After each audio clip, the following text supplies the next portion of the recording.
Deux éléments constitutifs de la concession appellent également des commentaires.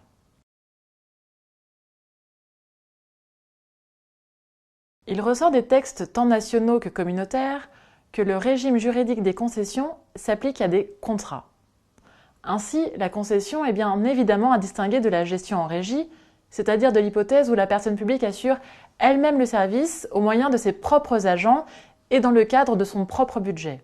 Le recours à la régie n'a donc pas à respecter les exigences qui encadrent la procédure de passation des concessions.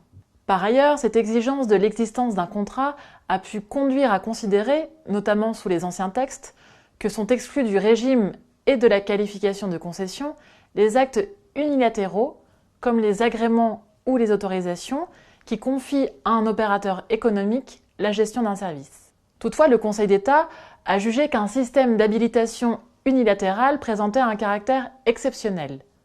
Le principe est le recours au contrat.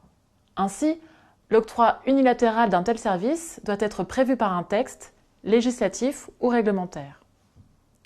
On peut citer l'exemple d'identification des animaux carnivores domestiques, laquelle constitue un service public dont la gestion a été confiée au Syndicat national des vétérinaires en exercice libéral, qui l'assure au travers de ses membres sur le fondement du Code rural et de la pêche maritime et d'un décret de 1991. D'un point de vue du droit communautaire, il faut souligner que la Cour de justice de l'Union européenne a une vision extensive de la notion de contrat. Elle accepte d'écarter la qualification de contrat uniquement lorsque le contenu des prestations à réaliser ne fait pas réellement l'objet d'un accord entre l'administration et l'opérateur économique, mais résulterait directement de la réglementation ou de la législation. En outre, la Cour considère également que l'octroi unilatéral de la gestion d'un service à un opérateur ne doit pas échapper à des règles de publicité et de mise en concurrence. En conséquence, le caractère nécessairement contractuel de la concession ne permet pas d'exclure aussi simplement les habilitations unilatérales de la qualification de concession. Ces dernières ne doivent pas être, en réalité, un moyen mis en œuvre par les personnes publiques pour échapper aux règles de mise en concurrence et de publicité préalable.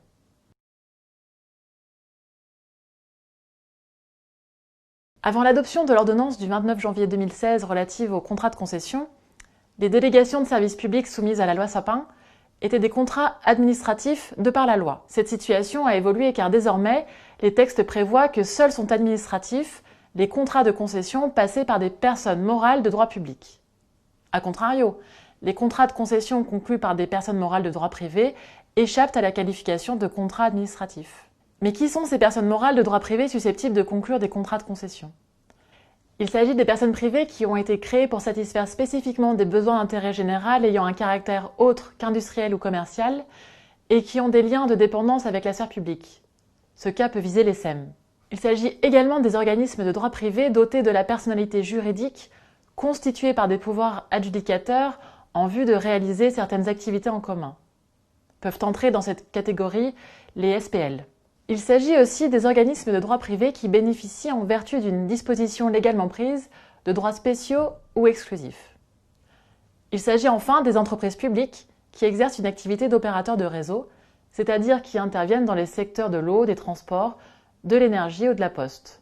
Sont visées ici des entités comme Aéroports de Paris ou EDF. Les contrats de concession conclus par ces personnes de droit privé sont donc des contrats de droit privé et soumis au juge judiciaire.